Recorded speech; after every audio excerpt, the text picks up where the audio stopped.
Hai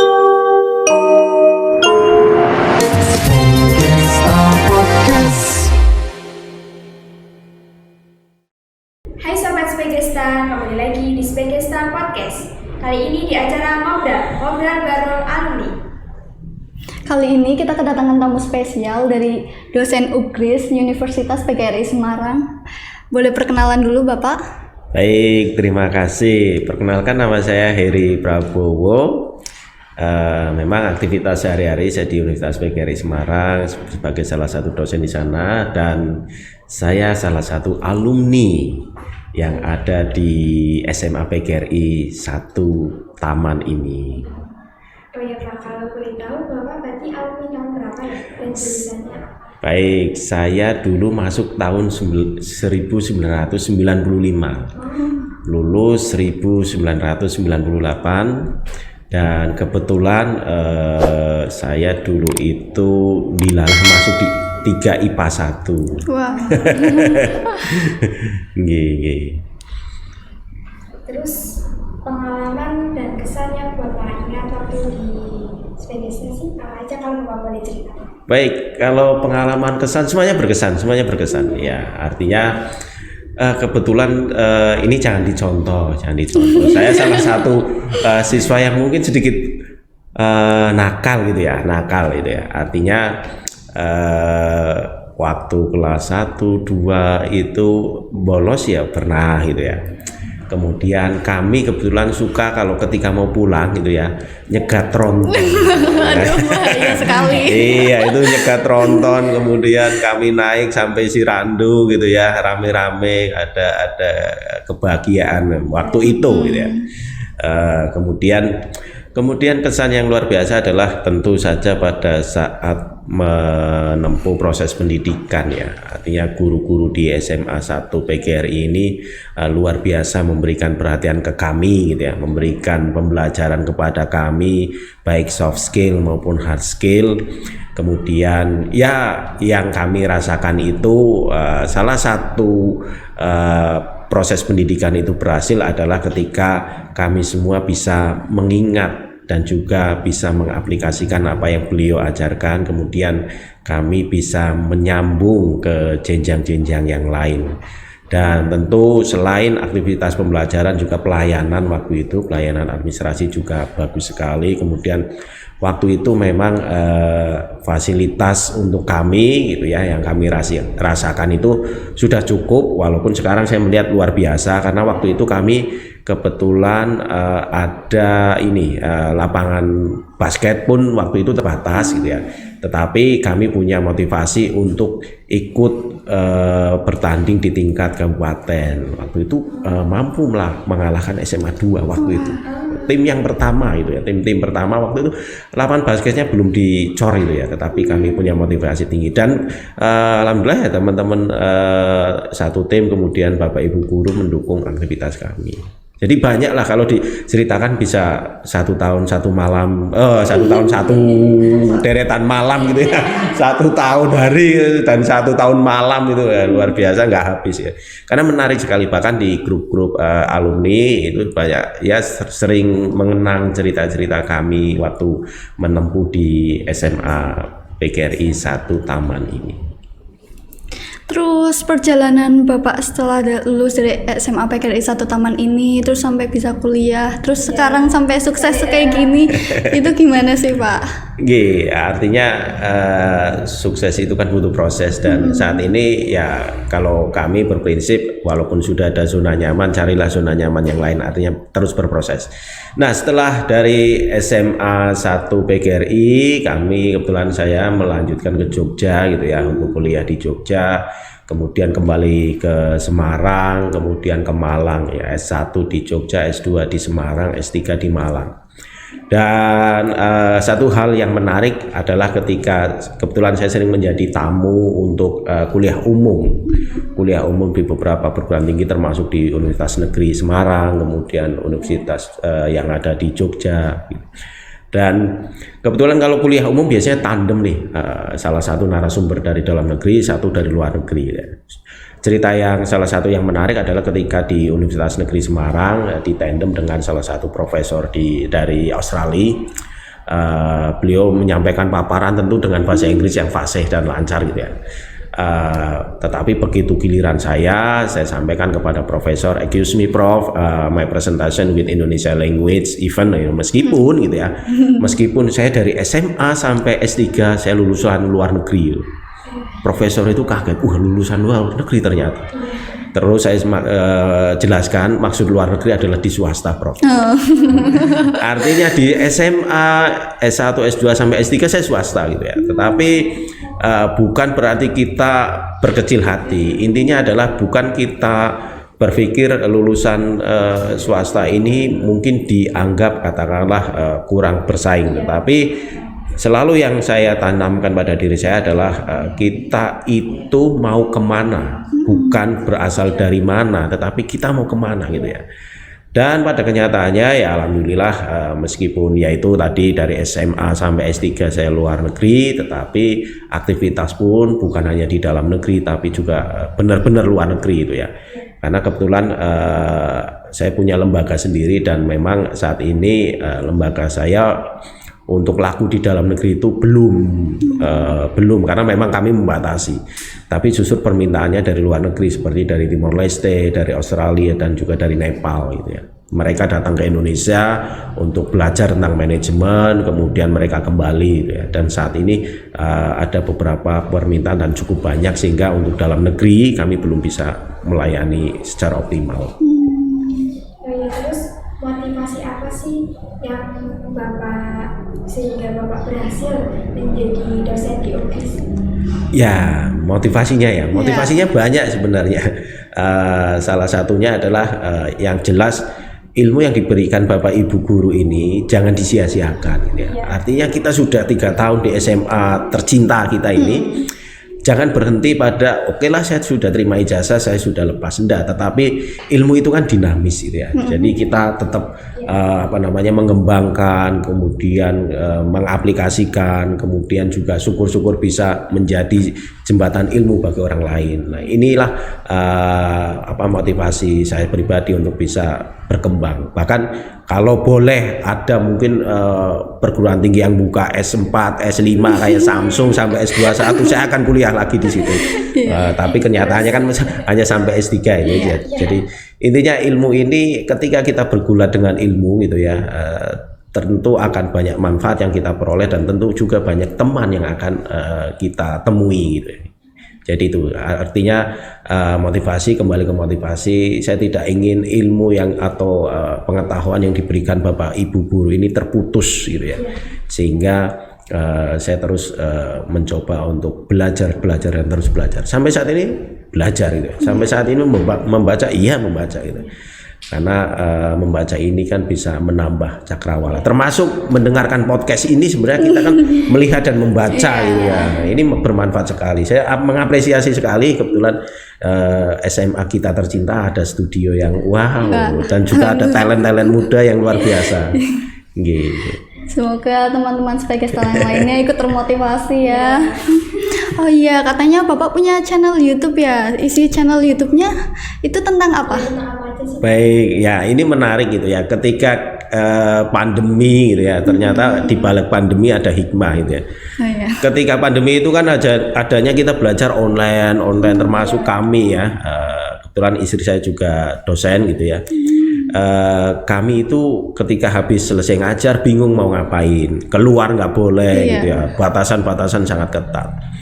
Waktu itu ada anak saya juga sekolahnya online ya.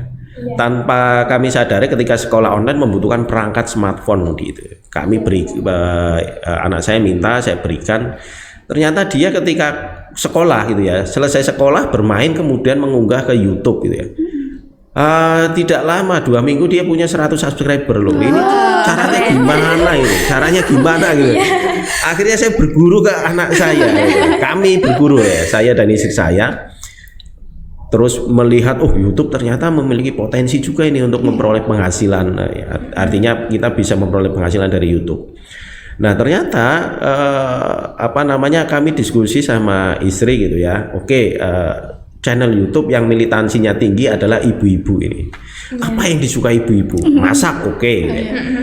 masa kayaknya sudah banyak gitu ya. Iya. Dan juga kita dengan keterbatasan seperti ini kita tidak bisa keluar untuk membeli sesuatu yang bisa kita makan, kita review gitu. Akhirnya oke, tanaman. Akhirnya kami fokus di tanaman. Kami kebetulan ada ya sisa-sisa tanah, kami desain sedikit, kemudian kami tanami, kemudian kami hias, kami syuting. Nah, saya kerjasama sama istri yang narasi itu nyonya gitu ya, karena kan ibu-ibu itu yang menjelaskan bapak-bapak aneh jadinya kalau didengar ibu-ibu. Akhirnya istri saya yang membacakan, kemudian ide, konsep segala macam dari kami. Modalnya sederhana, kami hanya modal handphone gitu ya. Kami belajar, kemudian kami unggah gitu ya. Yang mengedit awalnya adalah anak saya yang masih SD waktu itu, SD kelas 5, dengan lihainya edit, kemudian kami unggah. Ya alhamdulillah dalam jangka waktu 4 bulan gitu, dalam 4 bulan kami sudah dimonetisasi, artinya subscribernya sudah sampai 1000, jam tayang sudah sampai 1000, waktu itu masih 1000 jam tayang gitu. Nah, akhirnya kami ketagihan 2 minggu sekali kami unggah hingga saat ini 1,5 tahun sudah hampir 50.000 subscriber gitu. Wah, keren banget. Kalau boleh tahu nama channel YouTube-nya? Nama channelnya Navara Laki gitu ya. Kalian subscribe ya. Navara ya. Kalau mau kepoin lihat aja videonya. Saling subscribe. Iya. Terus hobi dan keinginan Bapak yang belum kesampaian itu apa sih Pak? Kalau boleh kita tahu ya. Oke, kalau hobi saya hobi olahraga, bahkan pernah bersepeda sampai depan SMA kita tercinta ini ya. Kami dari Semarang pulang, kebetulan saya asli Bojonggede, pulang bawa sepeda, nampak tilas gitu ya, sampai depan SMA foto-foto. Dan aktivitas sepeda ya kami sering lakukan sampai ke Jogja, sampai ke Jepara gitu ya. Iya sekali. Iya, itu. Sebenarnya karena kami atlet pandemi gitu ya, lahir karena dari pandemi, mencari kesibukan yang sehat. Waktu itu akhirnya kami bersepeda untuk bersama-sama di lingkungan RT gitu ya. Iya. Dan ya kalau dibilang cita-cita sebelum yang belum kesampaian ini banyak sekali. Salah satunya adalah transformasi teknologi untuk dunia pendidikan, dan banyak hal yang kami kerjakan kaitannya transformasi, kemudian ingin mengangkat Indonesia lebih berkiprah di dunia internasional, karena gitu ya. Lebih luas lagi dan semua segmen itu bisa dinikmati oleh masyarakat luas. Kenapa?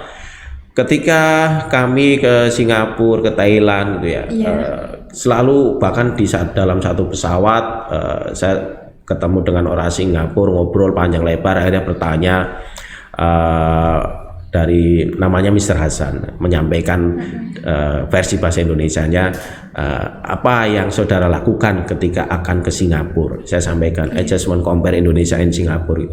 Tapi beliau, please don't compare Indonesia Singapura. Loh kenapa? Itu saya bertanya. Negeri saudara itu luar biasa indahnya gitu ya. Negara saudara itu luar biasa indahnya. Salah satu keindahan dan yang bisa dirasakan penduduk orang Indonesia adalah ketika kita memiliki rumah beserta tanah. Di Singapura ya loh, kalau di Singapura bagaimana? Saya hanya memiliki apartemen. Apartemen itu tidak berhak atas tanah, tetapi hanya pada ruangan yang kami gunakan. Ruangan kami kecil, tidak ada 100 meter persegi. Beliau menyampaikan, saya tanya, berapa nilai asetnya? $600 Singapura, kurang lebih sekitar 6 M. Tapi kecil. Terus kenapa saya ke Indonesia? Saya pengen punya properti plus tanahnya gitu ya. Akhirnya diskusi panjang di situ. Akhirnya beliau menyampaikan, jangan membandingkan Singapura dengan Indonesia. Indonesia itu indah sekali. Begitu kami sampai di Indonesia, kemudian menikmati, kami juga ngobrol dengan Mr. Hasan di bandara panjang lebar. Saya rasakan betul negara kita itu indah sekali. Yang ternyata negara kita itu belum dikenal masyarakat luas. Orang kalau Indonesia itu dikenalkan paling Bali gitu ya, tetapi di sini ada Pacitan, bahkan di Jawa Tengah juga banyak keindahannya, Jawa Timur segala macam lah. Ini yang perlu dikenalkan. Dan ternyata betul, ketika kebetulan ada visiting lecture, saya diundang di Filipina gitu ya. Saya hanya simpel, saya menayangkan Wonderland Indonesia itu ya, saya tayangkan gitu ya. Saya ambil dari YouTube juga gitu ya. Menariknya adalah ketika profesor di sana, mahasiswa di sana begitu melihat wow, Indonesia benar-benar surga gitu ya. Dan waktu itu dari dosennya, dari mahasiswanya mengatakan jika pandemi sudah selesai saya akan ke Indonesia, saya akan kontak Pak Heri, silahkan gitu. Artinya saya ingin ini loh Indonesia, kemudian di satu titik Indonesia khususnya Pemalang gitu ya. Pemalang juga indah sekali. Waktu itu juga saya pernah mengisi BIMTEK dengan teman-teman atau Bapak Ibu Dewan, kebetulan Dewan Perwakilan Kabupaten Pemalang, anggota Dewan yang ke Semarang ada BIMTEK. Saya salah satu menjadi narasumbernya adalah asah emas hitam yang ada di Pemalang. Apa itu pariwisata? Pariwisata di Pemalang itu indah sekali. Caranya bagaimana gitu ya? Menggandeng komunitas. Saya punya komunitas sepeda, saya punya komunitas yang lain, kemudian gandeng, kemudian berkunjung. Dan kebetulan desa wisata yang ada di Randu Dongkal dan sekitarnya itu kan indah sekali.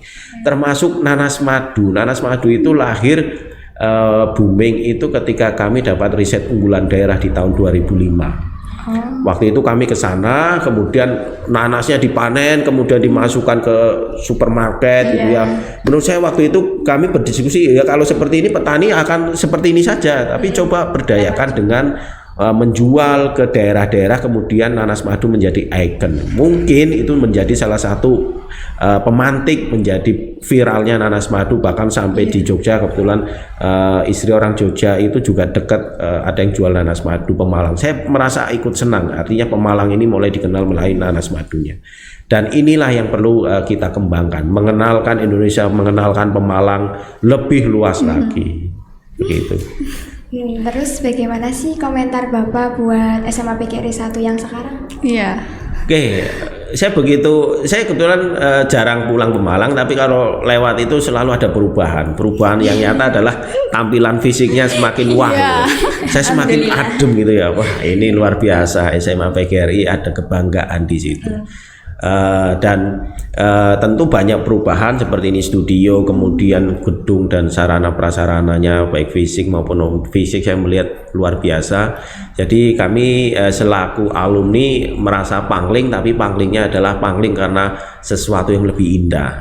Masuk pun luar biasa. Saya banyak kenangan di sini, banyak kenangan, sehingga sangat mengapresiasi ketika melihat gedung yang luar biasa maju, kemudian ternyata ini ada podcast, kemudian ini terima kasih Pak Gun ya yang mengundang saya untuk podcast.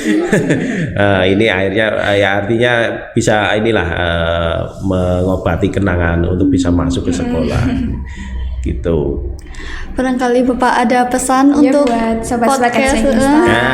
Baik. Untuk teman-teman ya yang baik sesama alumni maupun siswa gitu ya, ketika saudara diberikan suatu ilmu pengetahuan, maka jangan berhenti di situ, kembangkan terus, kembangkan. Apalagi kita di era teknologi gitu ya, kita sebenarnya kalau ibaratnya mau mencari uang gitu ya, dari sudut manapun, apalagi di era teknologi seperti ini, semuanya bisa. Salah satunya yang tadi saya sampaikan, mungkin dari YouTube segala macam. Dan jangan pelit untuk menceritakan hal pengetahuan yang kita sudah miliki, bahkan rahasia. Misalkan kita punya menu makanan, kemudian ada rahasia tersendiri, enggak apa-apa gitu ya, kita sampaikan, karena beda orang beda rasa gitu. Kan banyak ini ya, kita bisa mengasih tips bagaimana memasak brombyang katakanlah, kemudian diviralkan di YouTube, itu kan bisa menambah penghasilan kita gitu. Jadi tetap semangat, belajar sepanjang hayat, dan jangan lupa jasa-jasa dari Bapak Ibu guru kita. Gitu. Oke, baik, terima kasih Bapak karena telah menyempatkan waktu datang di studio podcast Begesta kali luar biasa. ini. Oke, sekian perjumpaan kita kali ini. Jangan lupa like, comment, and subscribe di channel YouTube-nya Spegesta Podcast. Bye-bye Sobat Spegesta.